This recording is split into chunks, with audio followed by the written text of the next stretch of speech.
Welcome back to the Slay Your Day podcast. I'm excited for today's guest because we are talking all things hacking the body and our cycles. As women, this is one thing that we tend to kind of get discouraged when it comes around every month, but I'm excited to have Dr. Stephanie Estima on today's podcast to talk all things step-by-step for caring for your feminine body. Welcome to the show, Dr. Stephanie. Oh, I'm delighted to be here. Yes. Thank you for So having I me. want to dive in. In my research before having you come on this podcast, I was checking out your book and your podcast and just all the resources that you have. And you have so many for women, but your book that you have, it's called The Betty Body, a geeky goddess's guide, which I love that title, by the way, to intuitive eating, balanced hormones, and transformative sex. There's so much to dive into here. Yeah, people ask me about the title a lot, actually. So, like, Betty, who's Betty?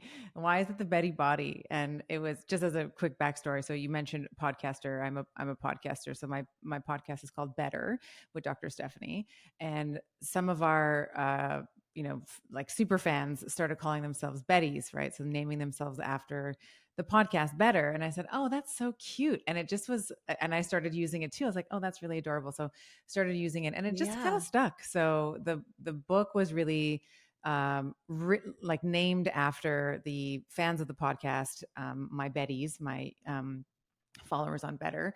And the intuitive eating, the transformative sex, the body composition, the hormonal balance, all of those are like the big questions that we get on the show. So we, a lot of women will say like, I don't know, what does intuitive mean? Like if I listen to my intuition, all I'm going to do is eat chocolate, So what does it actually mean to be intuitive? How do I, hormonal issues for women starting at about, well, it could be earlier, but I would say generally I would say a large percentage of the female population starts noticing changes in their cycle in their 30s. And it's usually for the worse. Like there's usually an issue that they're trying to correct. And starting to dive into the whole world of hormonal like what is my cycle, what are the hormones that are involved in my cycle, what are some of the hormones that are involved in metabolism, why do I always want the chocolate or the salty or why do I always want these things? So talking a little bit about hormones. And then the sex piece, I think, part of that, if I'm being truthful, was a little bit of for shock. It's like, what? Yeah, I want to know about that. Because I think a lot of women, a lot of women, when they're building their career or they're having children and they're raising young ones, it can often be that they are giving so much to other people that they often forget about themselves. And this was maybe not a gentle, maybe more of it was like a shove, like a push for women to really understand that they have to put themselves first. And sexual health is one of the ways that you can balance your hormones, that you can feel better, that you can have more energy, that you can sleep better, all these different things. Because we often forget about, when you have little kids and you're sleep deprived and your husband is like, hey honey, like when are we gonna start up again? It can feel a little bit overwhelming. So I talk in the book about sexual practices, even if it's with a partner, if it's just with yourself, like just really understanding some of the things that, turn you on and make you happy, to help you. It's like the whole essential goal of talking about sex in the book is really to get us into a state of relaxation and recovery.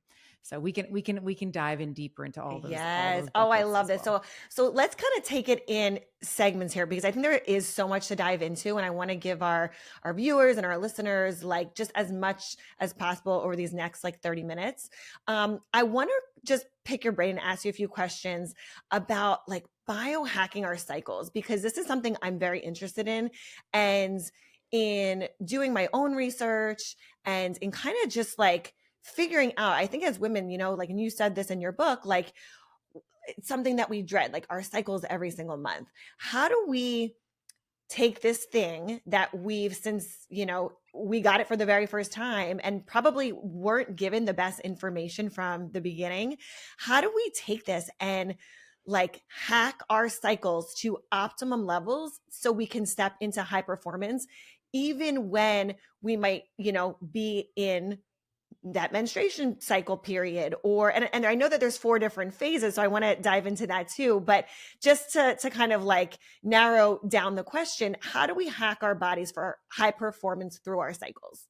Yeah, it's a great question. And I think that there's a couple of different ways that we can sort of slice this up. I think the first thing is to understand, just as a very general concept, is that we're not men, right? And we're not small men. We're not like pesky, we're not smaller archetypes of men with like pesky hormones that, and then we just get this like, Right. red curse every month, right?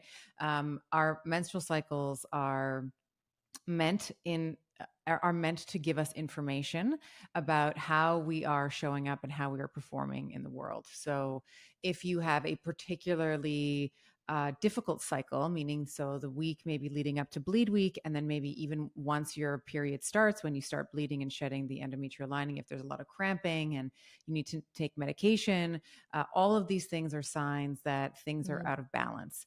And your menstrual cycle is one of many ways that that your body Mm-hmm. actually talks to you.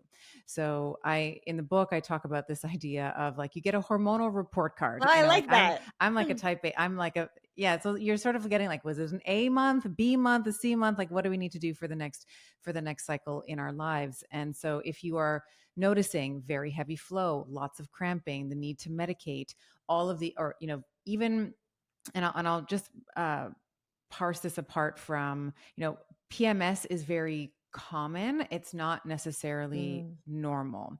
So there can be things that will happen that are normal in the cycle, is especially in the second half of the cycle, you will retain more water. Your metabolism does mhm. rev up. So you're actually burning more calories. I mean, if you think about it, you're Yeah, creating an organ. I mean, just let that sink in. Every single month, you create an organ, for 40 or so years. I that's mean, that's crazy. in and of itself, like how amazing are our bodies, right? It's crazy. So you can have more water retention. You can be more Mhm. emotional, like you can feel more sensitive.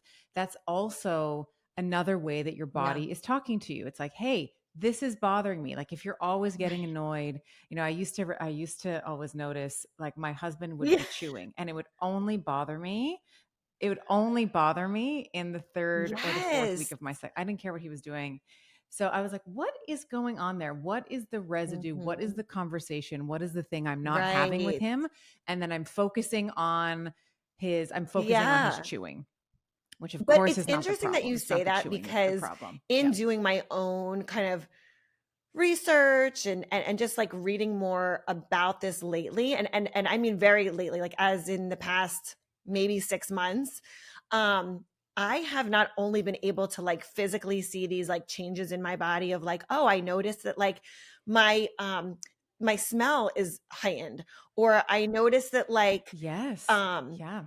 there's certain like days that I'm like super like more attracted to my husband than normal, or you're just Hmm. Hmm. in the mood a little bit more during certain days, or you're annoyed at certain things. Like, so it's so funny because as you start to understand each of the weeks and the cycles, that go into, I guess, the full cycle. I don't know the terminology for it, but you start to really pick up on, because like now I know, okay, I know I'm in the uh, follicular stage of this, or obviously menstrual, you can identify that very easily, but luteal, like all these different stages. And then I notice, okay, here's a pattern. I can track this. I can see like what's consistent. And isn't that such a powerful thing for you it's another way for you to get to know Yes. yourself. And I know that, you've probably had a lot of, mindset people who are talking about high performance on the show. One of the things that I have come to realize is that the relationship that you have with yourself, it has to start with your Yeah. relationship with yourself, how you feel about yourself in your own, Right. meat sack, your meat dress, right? It's how you feel about yourself. And so as you get to know yourself, as you get to say, oh yeah, okay, so it's bleed week, okay, now my period's finished, and now all I want to do is like chase my husband around the kitchen counter. It's like I just like chasing him around, like I'm ready for it. Those are understanding yourself. I think there's a lot of Yes. power in that, and it also facilitates forging that better relationship that you Yes. have with yourself. And then you can change the way that you show Yeah. up in the world, right? As you learn about yourself, you can show up in a powerful Right. way. You might say no to a podcast interview, let's say, based on where you are Yeah. in your cycle, right? If you're very emotional, let's say, or very sensitive in that fourth week of your, maybe you don't want to get up and do a presentation in front of the company. And so that allows you to start Mhm. advocating for yourself, which I think is such an important piece to being a high Definitely. performer, because a high performer at the first thing is you have to know who you are Right. and who you aren't, and then you have to Yeah. advocate for yourself, and you have to stamp your sort of area out and say, this is what I'm going to do and this is what Amazing. I'm And I not. want to have you just break this down for those who have never heard of this before, because I think it's really important to understand the foundation Yeah. of what you and I are even talking about. And again, was new to me, but because I've been doing some research, obviously you're the professional on this. I would love for you to break down for the ladies who may have never heard about this before, each one of these cycles. Is that what we call them, cycles or stages? Phases, yeah. Okay, Yeah, phases. stages, phases, Okay, so time. each one of the Yeah. phases, and then Yeah, maybe sure. like a little hack that you can give us in each one to tap into how to maximize that particular stage. Absolutely. So I will start off by saying that this information, for me, I mean, I just put a post up on Instagram about this I think it was yesterday, actually. It has completely changed my Mhm. life. I spent years and years and years, behaving in the way that I was Right? taught, like just, oh, I just got to like suck it up, buttercup. And like, I just got to punch it out, even Yep. when I didn't feel like it. I, medicated when I was there was a lot, I took medication for years to sort of deal with my own estrogen. I had estrogen dominance issues for years. And I had very, very bad Mhm. like PMS. So much so that there were, I would take a day or two off Yeah. like every month, which is not, it's common, but it's not normal. So I just want to preface that by saying, once you actually get to understand your own cycle, this will fundamentally change the way that you I show up love in your this life. so So much. Oh with my that, God, you let's guys, dive this in. is so Yeah. powerful. Take notes, because this also changed my life. Once I heard this information, it completely changed the way that I operated, the way that I showed up. And as a high performer listening to this, especially as a woman, when you're taking care of yourself, the kids, the husband, the house, all the things, like you will look at all the things that you do in such a different light, but in a way that it's optimal for you. So let's dive in. I'm so excited. Yes. Okay, good. Yeah, me too. So the first phase, everybody knows it. It's your period, right? So that is the first day that you start bleeding is day one of your cycle. Okay. So for most women, so there's variation as well, right? So there's going to be kind of ranges of normal, which I'll try to also highlight as we're going through this. So bleed length is usually not 7 days. It's usually shorter than that. So most women are going to clock in around 3 to 5 days. You can certainly bleed up, like you can certainly have a period that lasts 7 days, but you should notice a change in terms of the heaviness Mhm. and the flow from the beginning of your period, the beginning of bleed week, to the end. So, usually for most women, it will be much heavier in the beginning. So, you'll see the blood is much darker, like it's a darker ruby red color.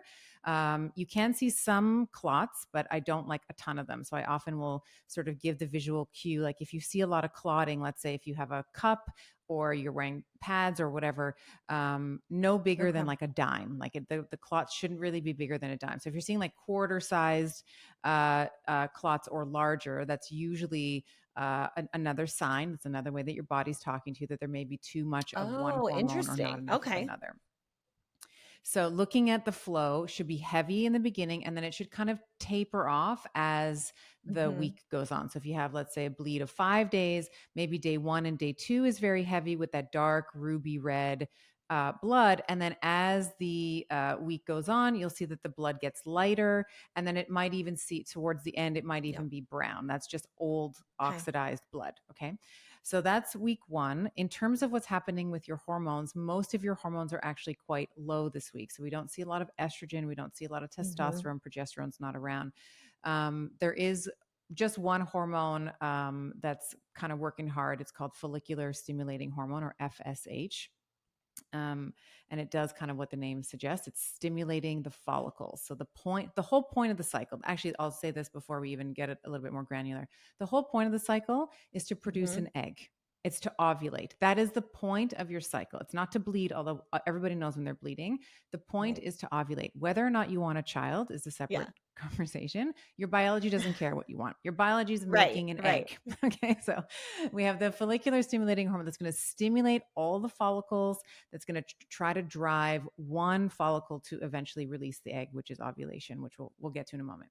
So we have FSH in the first week.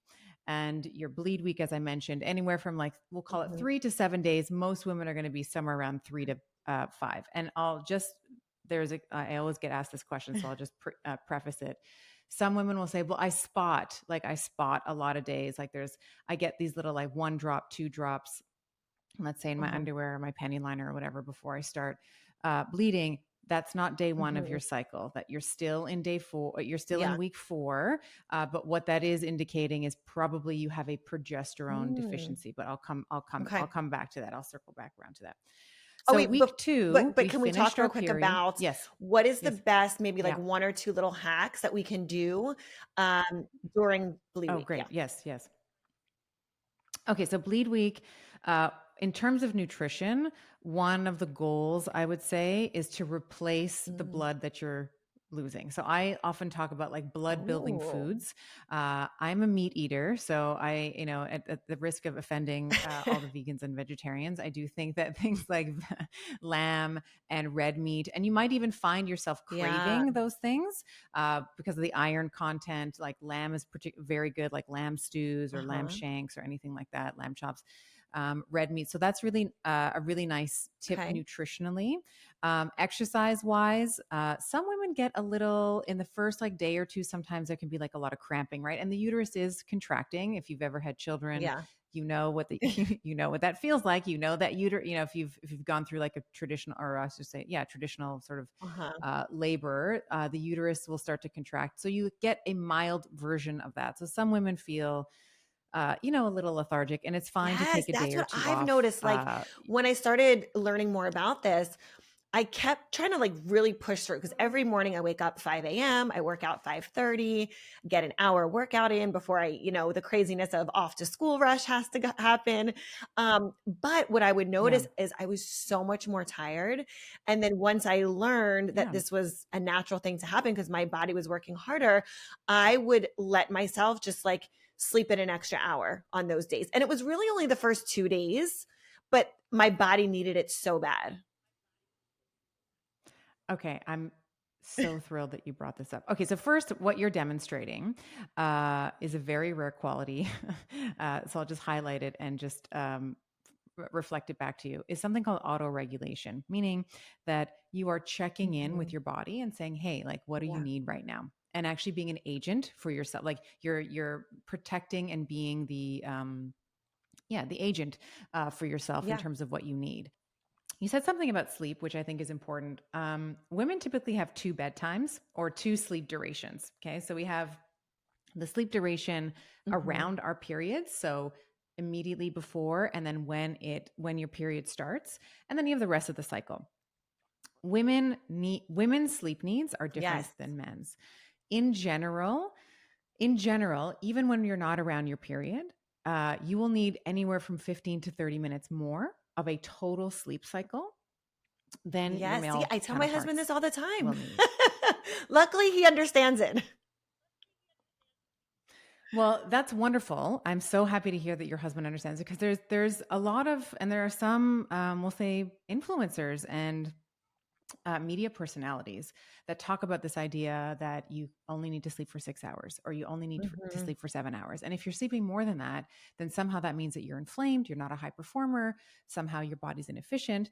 And that completely leaves out women out of that statement, because we actually need to sleep longer than our male counterparts do, as a general, just to start.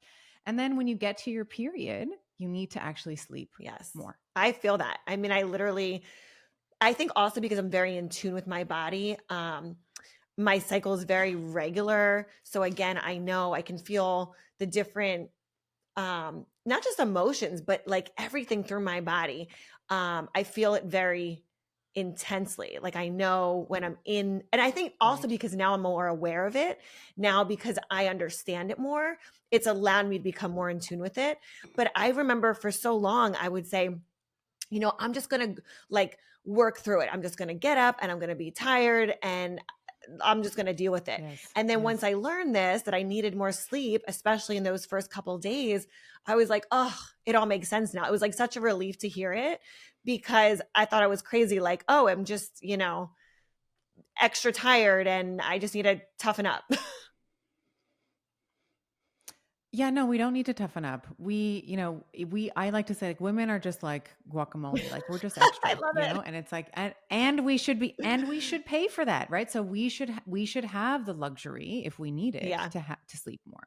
You and I were at an event recently together, and there was someone who sort of said this idea that, Yeah. and it doesn't matter who it is, but it was, someone was like, if you're sleeping Yeah. less than 6 hours or 6.5 hours or whatever, I can't remember the exact number that he had used. You're not a high performer. And I kind of bristled at that because you're forgetting completely about women. And then the women that sort of heard that, I just Mhm. worry about, the messaging sometimes around health often forgets, again, this idea that women are not Yeah. like little men. We're not Yeah. small men, right? So we need more sleep. And to our just to kind of circle back on this in terms of your cycle, we typically have two Mhm. sleep cycles. So one around your period, you'll probably sleep more, you'll be a bit more lethargic, and Mhm. that's Because our fine. bodies are working And then you'll harder. have, other times of the cycle. Your body is Yeah. creating an organ, like and so you are going to need more sleep for that. And there'll be other times of the month where Mm. you won't need as much sleep, and that's fine too. So I just think that's important because I think a lot of times women will walk away from uh, Yeah.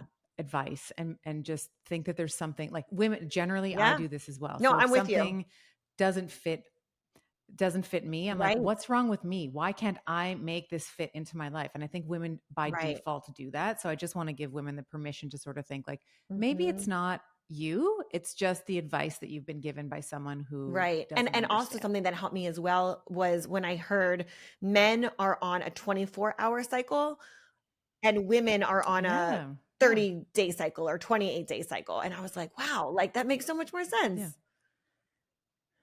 Yeah, yeah, men. So we run both on, so women, again, extra. We run both on the Uh-huh. circadian, like on the daily. We have hormones that like lift and lower with the sun. And we also have more of a, lunar, Yes. you might say, like more of like a monthly cycle where we cycle through all of our Right. sex hormones over the course of 30 days, whereas men will typically cycle through their sex hormones on a 24 or so Right. hour period. So we run on two of them, while men will typically run So on one. interesting. I love this. Okay, so we have the first Yeah. part. What is the second? Yes. So the second week, this is where the period is done. And then we start to see a rise in some key hormones. So we'll start to see a rise in testosterone. So this might be, so testosterone, very famous for libido. This is probably when you're going to be Mhm. more receptive and more interested in sex with your partner, or with yourself or whatever. So and it's also a really great time actually to push it at the gym. Yeah. I'll come back to that. So we see estrogen, we see estrogen, testosterone rising, estrogen is rising. You're kind of firing on all cylinders, so to speak, because both testosterone and estrogen are anabolic hormones. They're growth oriented hormones. So you might find that you have a lot of energy.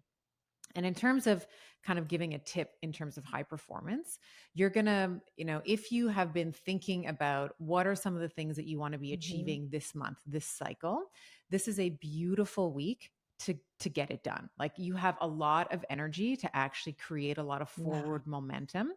I often find that, for example, in the gym, I'm usually getting PBs, like, or PR, like usually personal Yeah. records or personal bests in the gym. Because of that extra energy, I have more testosterone. So I typically will train. I'm a big fan of resistance training. So I'm usually training like Yep. 5-ish times a week. And I will try to push. So I'll actually change the type of workout based on where Oh, I I am love in the it. cycle. So in this week in particular, I will lift Yep. very, very heavy weights. So like the heaviest that I can for about 5 to 6, maybe Uh-huh. 7 repetitions. Um, that will change like in when we get into the luteal phase. I'll talk about how that might change. but I'm trying to drive strength and I'm trying to drive hypertrophy, like Yes, growth that's of so the good. And then muscle. this stage is called Like follicular. Yes. follicular. You're still in the sort of mid follicular phase. So both bleed week and week 2 are encapsulated in. It's Okay, all about the follicle. So it's the got it. follicular phase. It ends with Right. ovulation. So at the end of this week, if all goes well, you will release an egg. So that's the So next stage. that is expect. That is, yeah. So that's Okay. sort of the midpoint of the cycle. That happens. We used to always say, "Oh, it happens at day 14." Yeah. It doesn't happen almost at day 14. It's somewhere between day Yeah. 12 and 16, depending on I when you have pick an your app on cycle. my phone where I track my cycle. So as soon as I start, it's Which one do called you P use? Tracker. Which Oh, P Tracker. I've never heard of that one. I use Oh, Clue. okay. I I'll have like to check Clue. that one out and it's very Yeah. basic. It's like Yeah. the day that it starts and then the day that it ends. And then it'll tell you the days that you're fertile and then the days that you're ovulating. Fertile. Yeah. Yeah. Oh, that's cool. I like that. Yeah, Clue is very similar to that, and it has, you can put your mood, you can put your Yep. energy. Did you have sex? It talks about cervical fluid, which is like in another podcast Yeah. entirely is cervical Yeah, but I mucus mean, and even cervical that, fluid. like I know for So me, I can track that so much better in my body now that I know what's going on. It's crazy. great. Yeah, it's crazy, and it's not just like, oh, it's just the stuff in my underwear. It's like, oh, okay, I understand. There's a lot of Yeah. estrogen now. That's what's I making it mean, like I kind of have slippery. Yeah, a yeah, client of mine. It was so funny. She was telling me that she was going through that, and then she knew, like, she was able to track when she got pregnant because of that. And I was like, yeah, wow. And yeah. honestly, that's why I track mine because I'm trying not to get pregnant. So that's excuse me, that's Yes. actually how I got pregnant both times was from my tracker app because I was, my husband was traveling. I'm Wow. like, well, you know what? The tracker says it's time. So before you go, Yeah. we gotta make Yeah. a baby. It's so great. I love that. I love that is so awesome. And I think, when I was growing up, all of this stuff, and I don't know if this was the same for you, Sandy, but I felt like this was Yeah. really taboo. Like you Yeah. couldn't Yeah. even talk about, like, for someone to even know that you were on your Right. period was like Right. the worst. It's like you would like hand the tampon, it would just be like Yeah. Or wrapped like in up this the like very sleeve. subtle, Yeah. slide across. Yeah, yeah, yeah, yeah, yeah. Exactly. Like you could never talk about it. And it's like this is a fundamental Yeah. part of who we are And I as women. love that So like conversations like this and what you do, it really does change for the next generation of how they experience it and how they get to be educated on their yeah, bodies. Like, why is it a bad thing to be educated yeah. on your body? Like, I want to know exactly what's going on so I can optimize what I'm doing and how I'm feeling. Yeah, well, I mean, what we're essentially talking about is Yes. body literacy, right? Is being able to understand what we're doing, and what a gift to give, our Yeah. beautiful daughters, and and our Yeah. sons who will have like I Yes. have I have two sons, boys. and they know all the Yeah. right anatomical names and That's so all the good. things. So, uh, Yep. yeah, so we're week 2. So we were talking about pushing it. This is where we're firing on all cylinders. So lots of energy to sort of progress and make momentum in whatever goals you are. That could be fitness goals, it Yes. could be business goals. You might have if you're, staying at home raising the kids, you may feel like you have a little bit more energy to, do the Take them out to all laundry the and all that kind of stuff, extracurriculars. right? Which yeah, yeah, yeah. It's like we can go to the park today. We Yeah. can go to the park all week. So yeah, so that's really like just to be aware of that. And then like the libido Yes. piece as well. Like a lot of women will, if they're Mhm. paying attention, will notice that their desire for and receptivity to sex is and intimacy is Yeah. And elevated I this would week as challenge well. all the ladies that are listening. Now that you are starting to learn, and of course, obviously, you want to make sure to follow Dr. Stephanie and get her book as well. I would challenge you all to really be aware now of like feeling these feelings and like what is your body doing? Like what do you physically notice? And then again, for me, I've like my sense of smell is heightened or um I'm just in the mood more often for intimacy or I'm not or these things like I just notice so much easier and that alone makes what I do day to day in business and with my family and for myself just run so much more smoothly. 100%, Yeah. 100%. And I know, for example, like, so training is a Yeah. really Me big too. part of my life. I love to train. I've trained for years. Just looking at you, I can tell Yep. it's the same for you as well. And it's really powerful to know how to Yes. modify your workouts. So many women that I speak to who are trying to improve, let's say, weight loss or improve their body composition, they don't know what to do Right. in the gym, and they don't know when to push it, when to not push it. But the more that you sort of, again, get to know yourself, get to know your energy, your Right. mood, your sleep, all of these different parameters, the better you can be an Yep. advocate for yourself, and you can modify on the fly. Like today, in all transparency, late luteal, right? So period is coming in the next couple of days, and I really I'm hot, didn't really have the Uh-huh. best workout. So instead of doing the heavy stuff that we were talking about for week 2, I opted for Hmm. higher volume. So the weights come down, but the intensity Right. is still there, right? So I'm still working, I'm doing a 15 or 20 rep set instead of a Right. 5 rep set, but the Yeah. intensity is still there. Like, it's still like, once I get to Right. rep 20, Right. like, it's still hard, Absolutely. it's just not as heavy. And I think that permission, that self permission, I guess, for me anyway, I feel really good about my workouts there. And it allows for, in the luteal phase, which is Yep. kind of where we are now in our discussion anyway, I sort of feel is a nice way to almost have like it's like a Hmm. deload, if you will. So we're pulling back on the heaviness of the weights, and you're upping your Yeah. repetition. So in week 3, I typically go from, like, week 2, if it was 5 to 8, call it.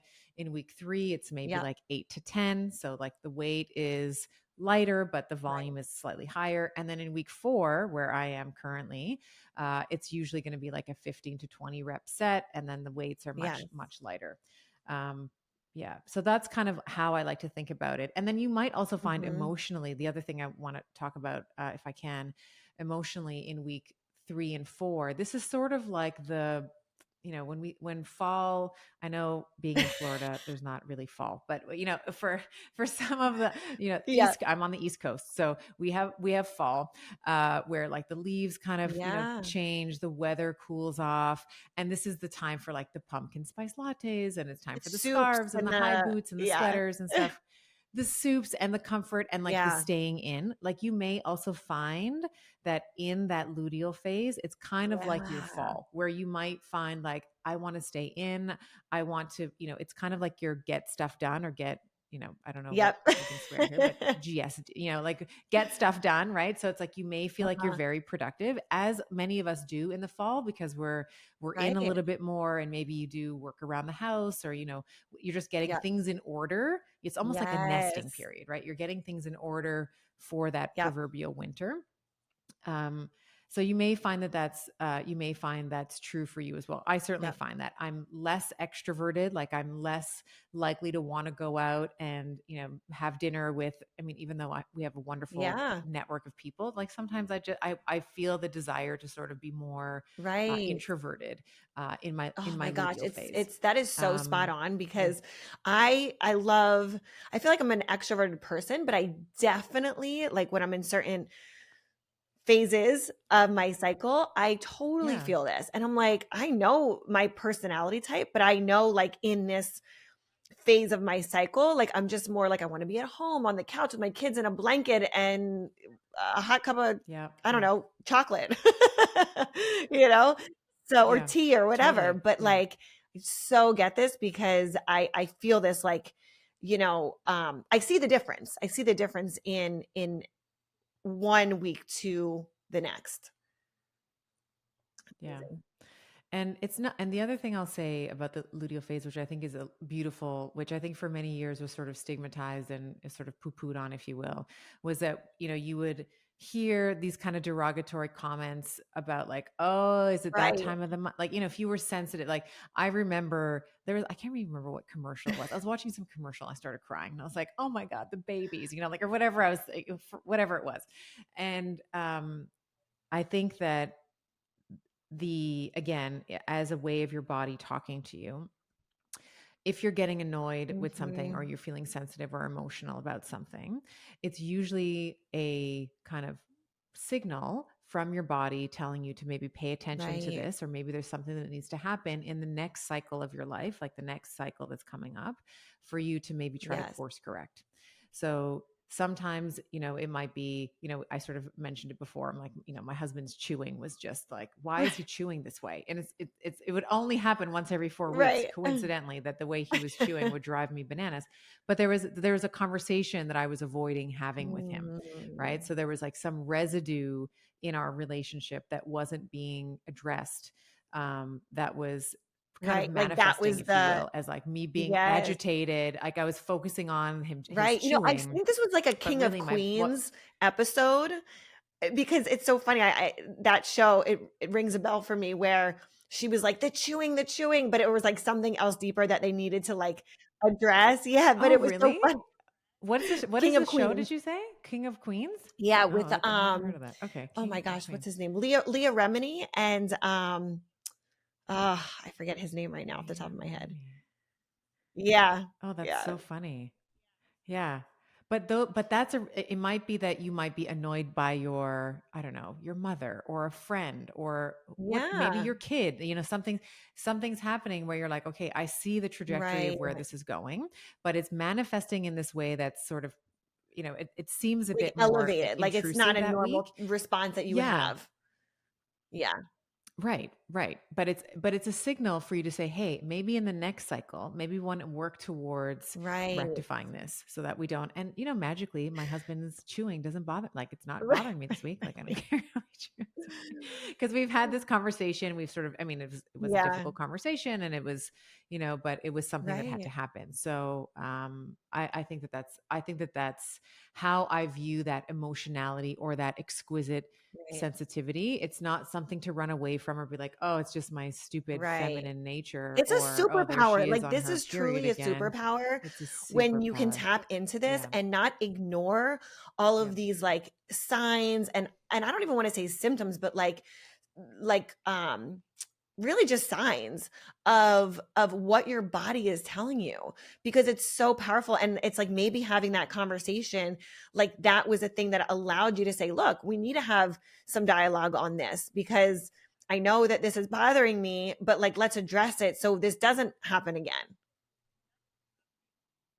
Exactly. And maybe I'm misinterpreting it, and maybe I'm putting filters on it from my own past that are incorrect, but I need to bring this Yeah. up right now, and we need to have a conversation about it so that we're sharing the idea and it's not just accumulating residue in Right. my own body. Right. Well, I love this Yeah. so much because, again, I think that once we know the signs, once we know how to read our own bodies, not only is it a powerful tool, but it helps us. It helps us be better moms, wives, partners in business. And we really get to hack our life in a way that, again, only this is something only as a woman that we get to do. So I think that, changing the conversation of, oh, I have my period, or like you're dreading it. It's like really being able to track all of these amazing benefits of that it's like the superpower of the week is what it is. It's like this is my superpower of the week. And This week, yes, this is my and I really superpower. think that like when you can channel it in this way, like you said, okay, like this week I'm going to be more productive, or this week I'm going to take it easier on myself. I'm going to be more, spend more time with my family, like bonding time with my family. And then the next week I'm going to be in my planning mode. Like it is that's such an advantage, that we get as women to be able to do this. So I think that it's so powerful. And I saw that you had posted on Instagram as well recently. If you guys aren't following Dr. Stephanie on Instagram, you have to check it out. Stephanie, what's your handle on Instagram? It's at Dr. First name, last name. So at Dr. Yes. Stephanie So you Estima. had this post, and it was how to eat and train through your cycle. And I love that as Oh, well, because yes. we did talk on this, but you put in there like the different foods. And I also love that you the last thing that I want to touch on are supplements for cycle as Yeah. well. Because again, I think that a lot of people, I know I used to blanket kind of my supplements in terms of like, oh, I'll just take a multivitamin or just the vitamins that I thought that I needed to take. So are there any supplements in particular that we should be taking through our cycle, or just that we need to know about? Yeah, good. Great question. I'm so happy we're here. Okay, so I would say um, supplementation obviously depends on the goal, but if there's supplements that every woman should be taking, it would be an omega-3. So somewhere between 1 to 3 grams of omega-3s a day. And if you can, in that, if you're able to, and this is just more of a brain health consideration, like upwards of a gram of Hmm. DHA, which is the harder of the omega-3s to sort of find in supplementation. So 1 to 3 grams per day. If you can get 1 gram of DHA, like you're winning. Magnesium, I think we lose a lot of blood. I mean, Yeah. we lose blood every month, right? So this is actually why they recommend men to give blood, to donate blood regularly, because we Right. sort of get Yes, this I've like heard of cleansing this. effect, right? We have so so women, but through the process of shedding the endometrial lining, your body, as I said before, is preparing for this Mhm. fertilized egg. So it will saturate the lining of the endometrium with zinc, Mm. magnesium, uh, Yeah. selenium, like all of the macro and the micro minerals. So supplementing with magnesium is super important. I would say generally, if you can up your supplementation in the second Okay, that's half of good your to know. cycle, you probably need it more than. So generally, as a baseline, at least 400 milligrams of magnesium in the follicular phase, although you can do more if you need more, and depending on like the Hmm. particular situation. And then in the second half of the cycle, you can bring that up a little bit. So something like 600 grams of magnesium, even up to, there's been months where I've taken Yeah, up to a gram because I've just felt like I've needed it. There's a lot of stress sure. in my life for whatever reason. And again, if you're very stressed, like your body's going to be gobbling up Yeah. magnesium and zinc and some of these other things. So 400 at least, like all month long. But if you can up the supplement, like up the magnesium, if you remember in your Okay. luteal phase, 600 mgs, 800 mgs, a gram, up to Yeah. tolerance. Like you'll How know do when you've how do we had know too if we've much had too much? magnesium because you'll start to see loose Oh, okay. stools. You'll start to maybe see some cramping, that kind of thing. So I would say just Hmm. gently, gently, Okay. gently dose it up. So start at 400. That's usually well tolerated by everybody. And then if you want in the luteal phase, just try 600 and see how that works. And then maybe if you're starting to even see at that level, it's too much, Yeah. just dial it I've back. Just bring it noticed back to that, 400 like if milligrams. I'm Yep. traveling, I mean, I always take my supplements with me. I look like an old lady with all my with my Yeah. Yeah. vitamin box. But I noticed that if I'm not taking it, like I don't sleep as good. Like it helps with my sleep Hmm. so much. And I wear an aura ring so I track so I know exactly like how good I'm sleeping as Yeah. well. And if I'm not taking my magnesium, I feel it. Like I'm like, oh crap, I didn't take my magnesium. Like I felt it, that night. Hmm.